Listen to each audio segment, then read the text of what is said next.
Hey guys, good morning. What a beautiful day it is for us to be diving into the Bible together. Excited to see what the Lord has as we're going through Second Peter. We're in Second Peter chapter 2.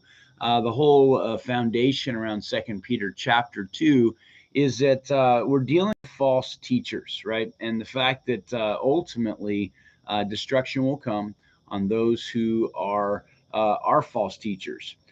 And what's taken place up to this point, we're going to be in verses 6 through 8, is that God is giving examples of how he has, well, judged sin ultimately. And that would give us a sense of assurance as believers that when false teachers do come, that there will be a sense of judgment, that God's judgment is not slack at all. And then here we are in verse 6 of Second Peter chapter 2. It says this, and turning the cities of Sodom and Gomorrah into ashes, condemned them to destruction, making them an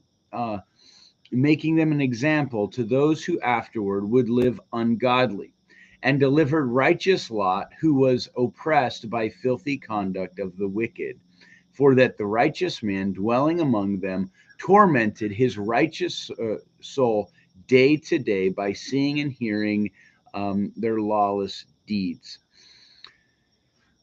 So what we get, and then it continues on. Sorry. Then the Lord knows how to deliver the godly out of temptations and to reserve the unjust under punishment for the day of judgment. So here's where we're at. Sodom and Gomorrah, will take you back, right? We know that they were living an absolutely ungodly life, but Lot had chosen to live among them. Lot was Abraham's son. He was a part of the promise that God was going to give to the entire family of Abraham. And Lot had made a decision after a stark disagreement with Abraham to take the land that would be around Sodom and Gomorrah. Well, he eventually, instead of continuing on with traditions of Abraham and having a sheepfold and all that, he decided to go ahead and live in the city of Sodom.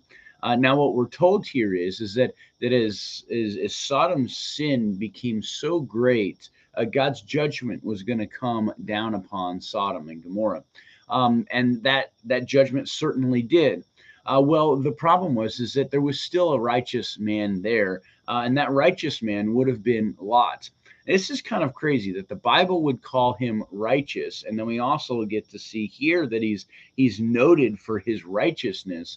When Lot in that scene with the angels, right towards the end of destruction, was willing to hand his daughter out to the men of the city to be done with whatever they so pleased.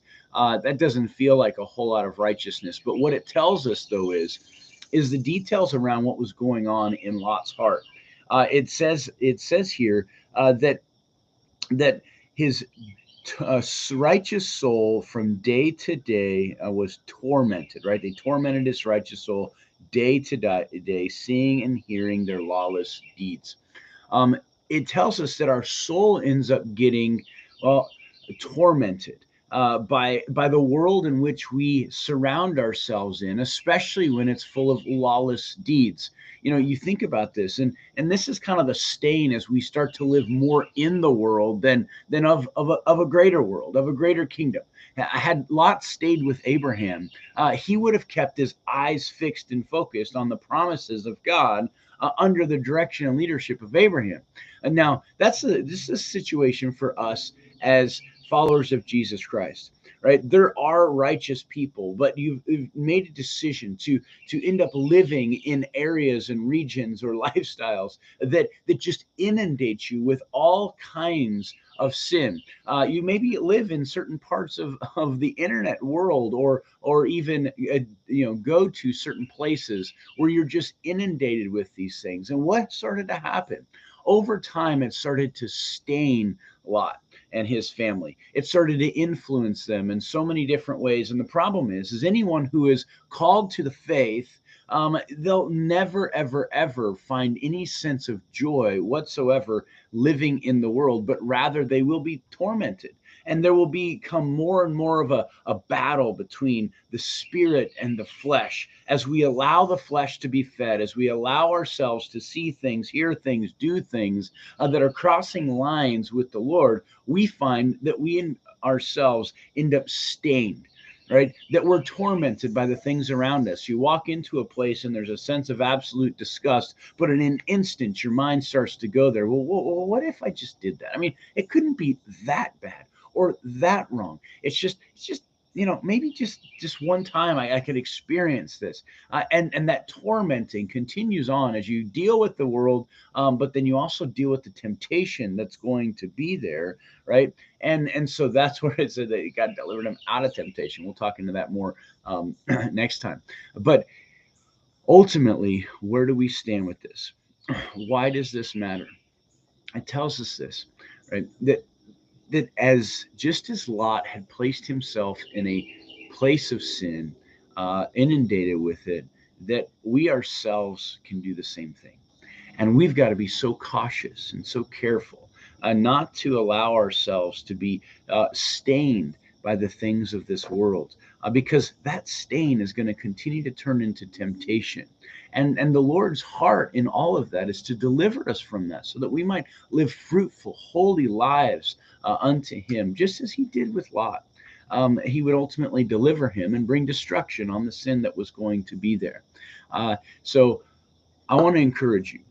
If there are areas of your life that you know you're kind of walking a line, your soul is tormented. You already know that. You know that the moment that you cross that line, there's a sense of deep conviction. I think the Lord allows a sense of torment to go on in our own lives just to understand the goodness and the grace of God and what He's called us to, a holy and righteous calling.